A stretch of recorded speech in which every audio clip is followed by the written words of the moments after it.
오늘 말씀의 제목은 광풍을 만난 사람들에게 라는 제목이 되겠습니다.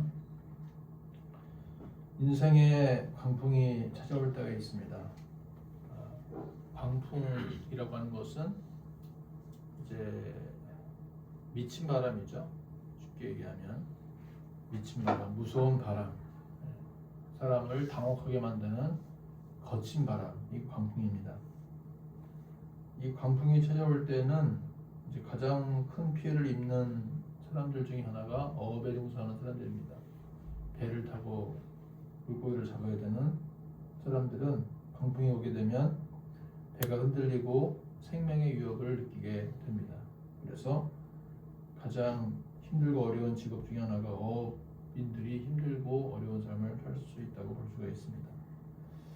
바울이 로마로 가는 길에 유라굴로라는 광풍을 만나게 되었어요.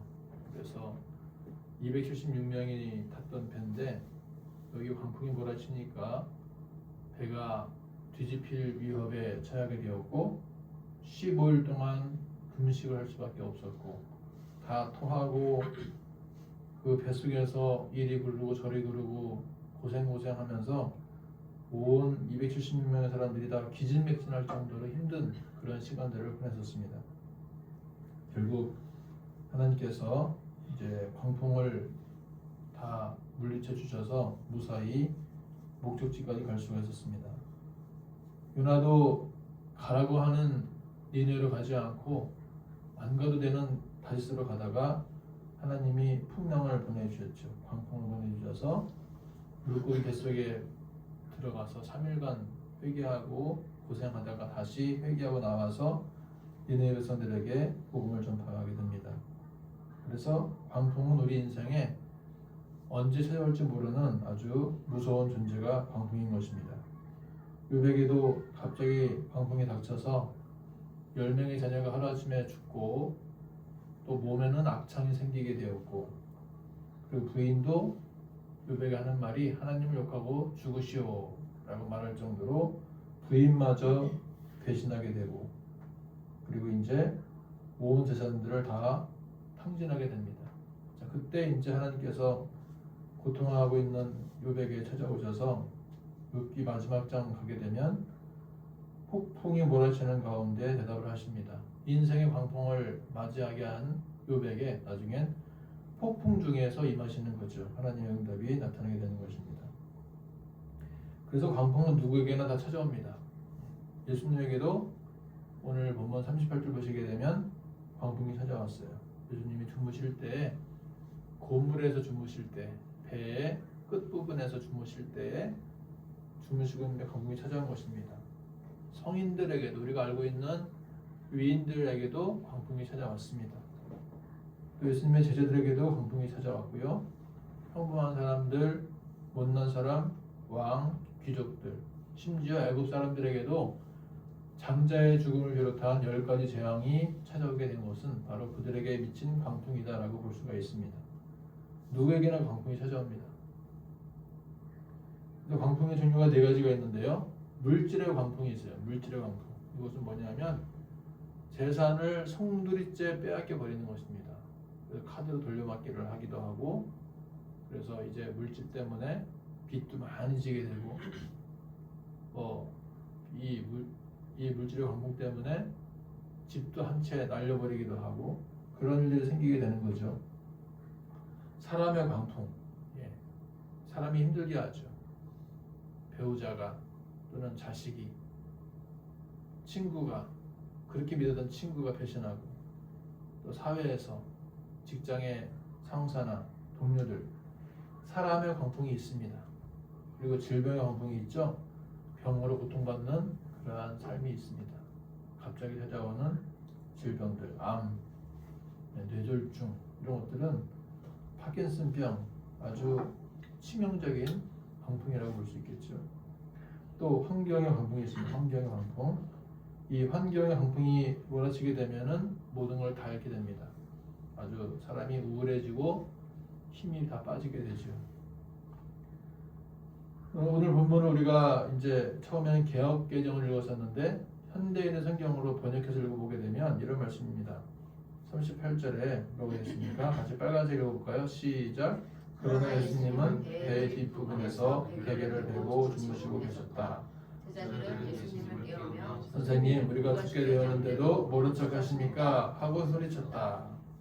예수님이 함께 계셔도 광풍은 찾아옵니다. 예수님은 왜 주무실까요? 광풍이 오고 있는데. 우리가 가장 힘들고 괴로울 때 예수님은 마치 침묵하시는 것 같아요. 응답해 주시지 않고 가만히 계십니다. 답답하고 힘들어요. 막 하나님 이 문제 해결해 주십시오. 힘들어요. 고통스럽습니다. 하는데도 하나님은 가만히 계시는 것 같습니다. 주무시는 것 같은 거죠. 불러도 대답 없는 이름이여 라는 어느 시인의 절규처럼 하나님은 예수님은 가만히 계시는 것 같습니다. 아무 응답이 없어요. 속 시원하게 이렇게 해 저렇게 하면 돼 하면 좋은데 답이 없어요. 가만히 계십니다. 그러나 주님은 어쨌든 가만히 계셔도 주무시고 있다는 거죠. 그래서 예수님이 함께 계시게 되면 우리가 깨우면 되는 거죠. 깨워서 예수님 제발 일어나셔서 이 광풍을 좀 잔잔케 해주십시오 라고 외치면 되는 것입니다. 자, 39절 읽어볼까요? 빨간색 시작. 예수님이 일어나 바람을 부르시며 바다를 향해 잔잔하라 고요하라 하시자 바람이 멈고 바다는 아주 잔잔해졌다. 예수님을 깨우거나 요청하면 하면 되는 것입니다. 가만히 있으면 아무 일도 일어나지 않습니다. 우리 인생의 물질의 광풍, 또 사람의 광풍, 건강의 광풍, 환경의 광풍이 왔을 때 가만히 있으면 아무 일도 일어나지 않아요. 예수님을 깨워야 되는 거죠. 예수님 일어나 주십시오. 제발 이 문제 예수님만 해결할 수 있습니다. 깨워야 되는 거예요. 구하고 찾고 두드리고 부르짖어야 되는 것입니다. 예수님이 함께하지 않는 삶의 광풍은 그저 힘들고 혼란스럽고 어찌할 바를 모르고 힘 빠지고 자기 힘으로 해보려고 하다가 지쳐서 쓰러집니다. 사도행전 27장 보시게 되면 몇 사람이 탈출을 시도하려고 하다가 실패를 하게 되죠. 요나서 1장 보시게 되면 몇 사람들이 노를 반대로 저어보려고 하다가 실패하게 됩니다. 그런데 광풍 중에라도 예수님이 함께 하시는 것이 안전한 것입니다. 왜냐? 예수님은 광풍을 잠잠하게 하시는 권능이 있기 때문입니다. 천지를 창조하신 신이시기 때문에 광풍도 잠잠케 하실 수가 있다는 것입니다. 그렇다면 광풍은 왜 일어날까요? 왜? 우리 인생 가운데 왜 일어날까요? 자, 37절 빨간색 읽을까요? 시작! 그런데 갑자기 큰 폭풍이 휘몰아치고 파도가 덮쳐 배가 침몰하게 되었다. 광풍은 갑자기 오는 거죠. 갑자기 suddenly 갑자기 오는 거죠. 갑자기 예고도 없이 갑자기 휘몰아치는 것이 광풍입니다. 사도행전 27장에서도 배가 출항할 때에는 잠잠했었어요. 그러니까 선주와 선장이 아무 일 없다 가보자 했는데 바울은 말렸죠. 내가 보기에는 광풍이 올 것 같으니 조금 나중에 갑시다 했는데 이 죄인이 무슨 말이 맞냐 하면서 억지로 배를 출항시킵니다. 결국 유라굴로를 만나게 되었던 거죠. 이 광풍은 갑자기 오다 보니까 우리가 당황할 수가 있습니다. 그래서 바닷가에 사는 사람들이 고사를 지내죠. 제사를 지내죠. 다 미신이에요. 미신. 신이시여 광풍이 오지 않게 하소서. 다 미신입니다. 미신. 그렇다고 광풍이 안 옵니까? 광풍은 와요. 언제나 옵니다. 광풍은 언제 휘몰아칩니다. 예. 뇌졸중도 갑자기 오는 것이고 암도 갑자기 오는 것이죠. 요배고통도 갑자기 왔어요. 가만히 있는데 갑자기 뭐 10명의 자녀가 죽어버리고 갑자기 요배 몸에 악창이 생기기도 하고 갑자기 휘몰아치는 것입니다. 그래서 예수님이 함께 하시는 광풍은 그래도 안전하다라는 것입니다. 36절 읽어볼까요? 시작! 그래서 제자들은 군중을 남겨두고 예수님이 타신 배를 함께 떠났고 다른 배들도 따라갔다. 예수님을 모시고 가는 것이 신상에 좋습니다. 몸에 좋아요. 예수님을 별도로 가시게 하는 것은 아주 위험한 것입니다. 예수님 잘 모셔야 돼. 최고로 좋은 배 따로 모시고 가게 해. 이게 아니에요. 집이 허름하든 배가 허름하든 우리가 형편이 좀 안 좋든 예수님을 함께 모시고 가는 것이 최상인 것입니다. 별채로 따로 모시려고 하지 마세요. 예수님이니까 야, 다른 배로 모셔. 좋은 배로 모셔. 그게 아니에요. 내 배에 함께 모셔야 되는 거죠. 함께 있는 것이야말로 가장 최선방할 수가 있다는 것입니다. 누추해도 예수님을 함께 모시고 다녀야 되는 것입니다.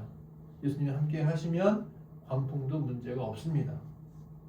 그래서 이런 광풍을 잘 견디고 난 다음에 어떠한 기적이 찾아오느냐, 두 가지 기적이 찾아왔어요.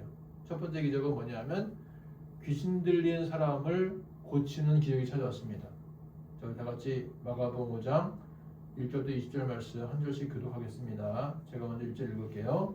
예수께서 바다 건너편 거라사인의 지방에 이르러 배에서 나오시되 곧 더러운 귀신 들린 사람이 무덤 사이에서 나와 예수를 만나니라. 그 사람은 무덤 사이에 거처하는데 이제는 아무도 그를 쇠사슬로도 멜 수 없게 되었으니 이는 여러 번 고랑과 쇠사슬에 매어서도 쇠사슬을 끊고 고랑을 깨뜨렸음이라. 그리하여 아무도 그를 제어할 힘이 없는지라. 굉장히 힘이 센 귀신 들린 사람이에요. 그래서 귀신 들린 사람들은 뭐 장정 몇 명이 덤벼서 제어하려고 해도 이거 다 물리칩니다. 삼손 같은 힘이 있는 거예요. 귀신 들린 사람은. 자, 5절 읽을게요. 밤낮 무덤 사이에서나 산에서나 늘 소리 지르며 돌로 자기의 몸을 해치고 있었더라. 그가 멀리서 예수를 보고 달려와 절하며 큰 소리로 부르짖어 이르되 지극히 높으신 하나님의 아들 예수여 나와 당신이 무슨 상관이 있나이까 원하건대 하나님 앞에 맹세하고 나를 괴롭히지 마옵소서 하니 이는 예수께서 이미 그에게 이르시기를 더러운 귀신아 그 사람에게서 나오라 하셨습니다. 예수님이 이미 아시고서 외친 거죠. 더러운 귀신아 그 사람에서 나와라 외치니까 그 사람이 예수여 나와 당신이 무슨 상관이 있나이까 하면서 괴롭히지 마옵소서라고 얘기하는 거죠. 자, 귀신은 예수께서 가까이 오시면 떨고 두려워합니다. 굉장히 떨어요. 불안해하고 떱니다. 귀신들이. 자, 9절 읽을게요. 이에 물으시되 내 이름이 무엇이냐 이르되 내 이름은 군대니 우리가 많은 민입니다 하고 자기를 그 지방에 내보내지 마시기를 간구하더니 마침 거기 돼지 큰 떼가 산 곁에서 먹고 있는지라. 이에 간구하이르되 우리를 돼지에게로 보내어 들어가게 하소서 하니 이 귀신에게는 지금 엄청난 양의 무리들이 귀신이 들려있는 상태예요. 거의 2,000마리 되는 귀신이 몸속에 들어가 있는 거예요. 2,000마리 귀신이. 그래서 귀신이라고 하는 존재는 몸에 200마리, 20마리, 2마리, 2,000마리, 2만 마리도 있을 수 있는 거죠. 몸에 2,000마리 되는 귀신이 있다 보니까 2,000마리가 되는 돼지에게로 달려갈 수 있다는 거죠. 자, 13절 허락하신데 더러운 귀신들이 나와서 돼지에게로 들어가매 거의 2,000마리 되는 떼가 바다를 향하여 비탈로 내리다라 바다에서 몰사하거늘 치던 자들이 도망하여 운대와 여러 마을에 말하니 사람들이 어떻게 되었는지를 보러 와서 예수께 이르러 그 귀신 들렸던 자 곧 군대 귀신 집혔던 자가 옷을 입고 정신이 온전하여 앉은 곳을 보고 두려워하더라. 이에 귀신 들렸던 자가 당한 것과 돼지의 일을 본 자들이 그들에게 알리며 이제 귀신 들렸던 자가 2,000마리 되는 돼지떼기로 귀신이 싹 나가버리니까 정신이 온전하게 되어진 거죠. 이제 정상적인 사람으로 돌아온 것입니다. 그들이 예수께 그 지방에서 떠나시기를 간구하더라. 예수께서 배에 오르실 때 귀신 들렸던 사람이 함께 있기를 간구하였으나 허락하지 아니하시고 그에게 이르시되 집으로 돌아가 주께서 내게 어떻게 큰 일을 행하사 너를 불쌍히 여기신 것을 내 가족에게 알리라 하시니 그가 가서 예수께서 자기에게 어떻게 큰 일을 행하셨는지를 데가볼리에 전파하니 모든 사람이 놀랍게 여기더라. 귀신 들린 사람이 귀신이 떠나가고 난 다음에 자기의 그 변화된 모습을 자기 지역 사람들에게 전파한 거예요.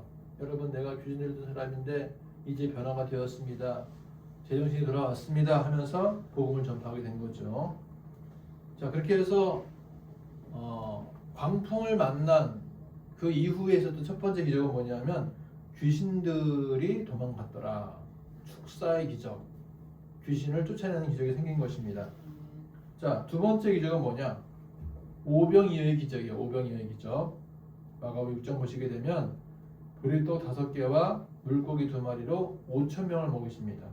그래서 이 오병이어의 기적이 뭐냐면 광풍의 고난을 지난 다음에 물질의 축복, 나눔의 축복이 일어나게 되었다는 것입니다.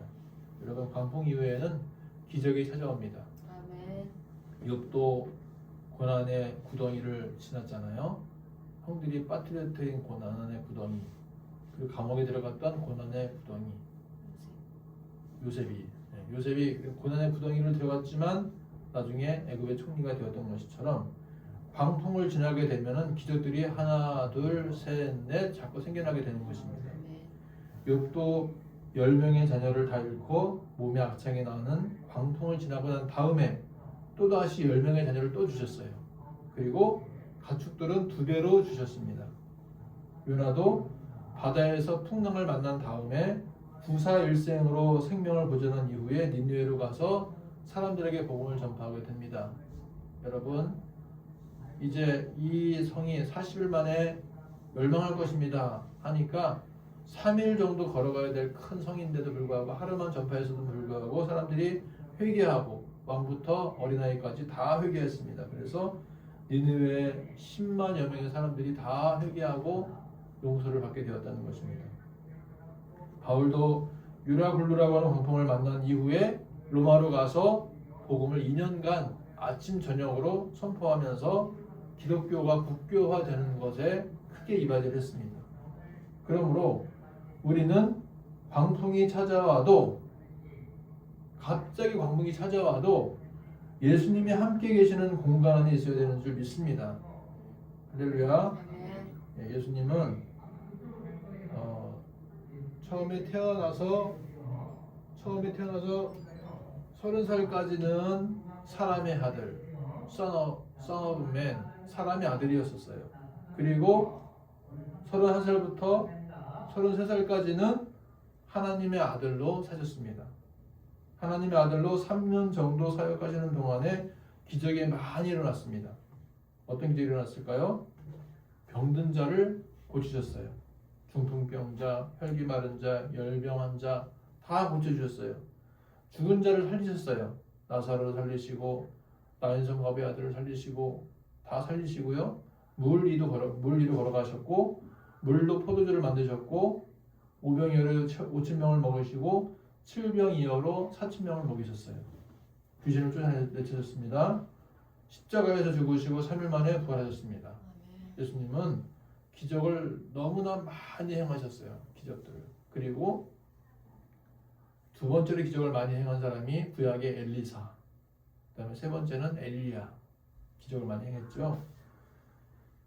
예수님의 5대 사역이 있습니다. 5대 사역. 첫 번째는 제자 삼는 사역이고요. 따라서 해봅시다. 제자 삼는 사역. 제자 삼는 사역. 두 번째는 귀신 쫓고 병 고침. 귀신 쫓고 병 고침. 세 번째 영의 기도. 영의 기도. 네 번째 먹이고 돌봄. 먹이고 돌봄. 다섯 번째 보좌 복음. 보좌 복음. 그래서 이 예수님의 5대 사역을 우리가 이제 알 필요가 있는데, 첫 번째로 제자 삼는 사역은 뭐냐면 예수께서 12제자를 부르셔서 그들에게 더러운 귀신을 쫓아내게 하시고 모든 병과 모든 약한 것을 고치는 권능을 주셨다 했습니다.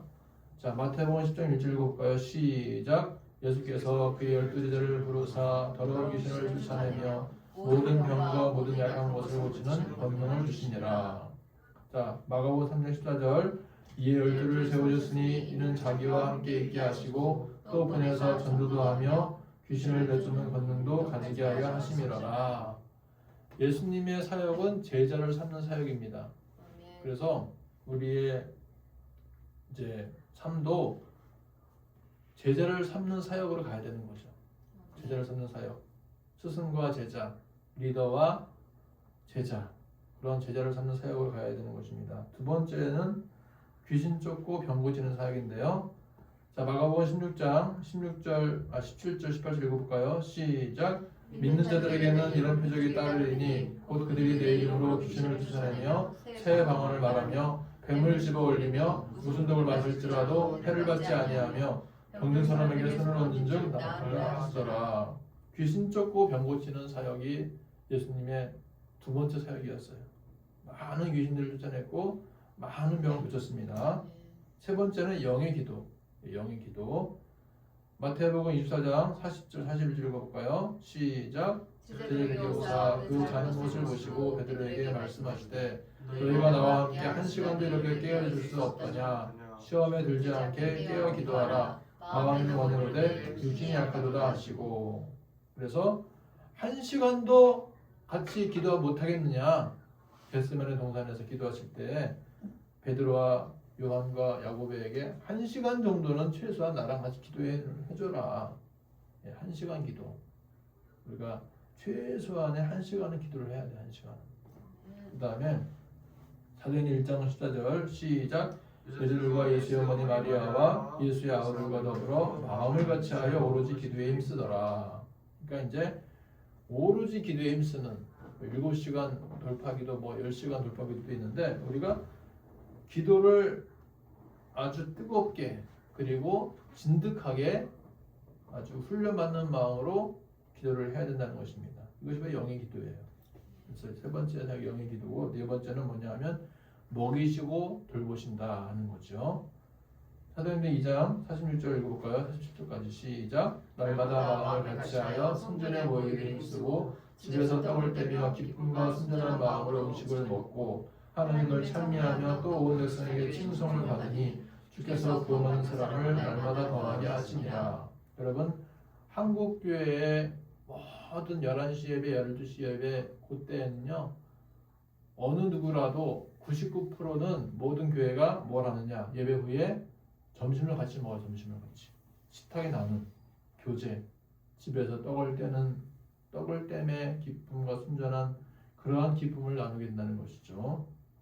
그래서 하나님은 우리를 먹이신다. 예수님은 우리를 먹이시고 돌보신다는 거예요. 오병이어의 기적과 칠병이어의 기적은 바로 우리에게 먹이시고 돌보시는 하나님의 그 모습을 우리에게 보여주신 것입니다. 자, 다섯 번째는 뭐가 있습니까? 보좌 복음인데, 자, 요한복음 14장 1절부터 3절까지 읽어볼까요? 시작. 너희는 마음에 근심하지 말라. 하나님을 믿으니 또 나를 믿으라. 내 아버지 집에 거할 것이 많도다. 그렇지 않으면 너희에게 이르렀으리라. 내가 너희를 위하여 거처를 예비하러 가노니 가서 너희를 위하여 거처를 예비하면 내가 다시 와서 너희를 내게로 영접하여 나 있는 곳에 너희도 있게 하리라. 거처를 예비한다. 거처, 거할 것, room. There is many rooms. 하나님에게는 많은 방들이 있어요. 룸들이 있어요. 그래서 거기서 우리를 보좌에 앉히신다는 거죠. 자, 마태복음 19장 28절 읽어볼까요? 시작. 예수께서 이르시되 내가 진실로 너희에게 이르노니 세상이 새롭게 되어 인자가 자기 영광의 보좌에 앉을 때에 나를 따르는 너희도 12보좌에 앉아 이스라엘 12지파를 심판하리라. 인자가 자기 영광의 보좌에 앉을 때에 너희들도 12보좌에 앉게 하리라 그랬어요. 그래서 우리는 이러한 보좌를 향하는 믿음을 가지고 살아야 된다는 것입니다. 이것이 바로 예수님의 5개의 사역이에요. 첫 번째는 제자를 삼는 사역, 두 번째는 병 고치고 귀신 쫓는 사역, 세 번째는 영의 기도, 네 번째는 돌보시고 먹이시는 사역, 다섯 번째는 보좌 복음의 이 사역들을 우리가 이제 앞으로 예수님을 따라서 가야 된다는 것입니다. 자, 그럼 예수님 비전이 무엇일까요? 예수님 비전, 자, 읽어볼까요? 1, 2, 3번 시작. 고전까지 함께가 올바른 제자가 되고 살아나는 어부가 되어 음부의 권세를 이기지 못하는 교회를 세우는 것, 스승님의 허물을 덮고 스승님을 세워서 음부의 권세가 이기지 못하는 교회를 세우는 것, 하나님의 영과 마귀의 영과 사람의 영을 매 순간 분별해서 음부의 권세가 이기지 못하는 교회를 세우는 것, 이것이 예수님의 비전이죠. 우리는 예수님의 5대 사역과 3대 비전을 가지고서 우리가 살아갈 때 더욱더 생생하게 예수님과 함께하는 삶, 그래서 광풍이 찾아와도 능히 이길 수 있는 삶을 살 수가 있다는 것입니다. 자, 예수님은 누구에게 세례를 받으셨어요? 누구에게? 세례 요한 또는 침례 요한에게 세례를 받으셨죠. 마태복음 3장 13절을 읽어볼까요? 시작. 이때 예수께서 갈릴리로부터 요단강에 이르러 요한에게 침례를 받으려 하시니 요한이 이르되 내가 당신에게서 침례를 받아야 할 터인데 당신이 내게로 오시나이까. 예수님은 하나님이시고 이 세례 요한은 인간에 불과한데 예수님이 세례 요한에게 세례를 받으려고 오신 거예요. 그러니까 세례 요한이 안 됩니다, 스승님. 제가 제 세례를 받아야 될 텐데 왜 예수님께서 저한테 세례를 받으시려고 합니까? 했는데 예수께서 말씀하시기를 이렇게 하는 것이 하나님의 뜻을 이루는 것이니라 하면서 세례를 받으셨어요. 그때부터 예수님의 생애가 이제 완전히 터닝 포인트를 바뀌게 된 것입니다.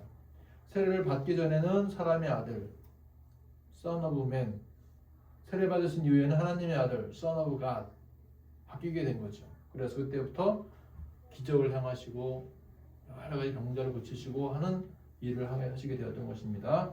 자, 다 같이 마태복음 3장 16절부터 시작. 예수께서 침례를 받으시고 곧 물에서 올라오실새 하늘이 열리고 하나님의 성령이 비둘기같이 내려 자기의 임하심을 보시더니 하늘로부터 소리가 있어 말씀하시되 이는 내 사랑하는 아들이요 내 기뻐하는 자라 하시니라.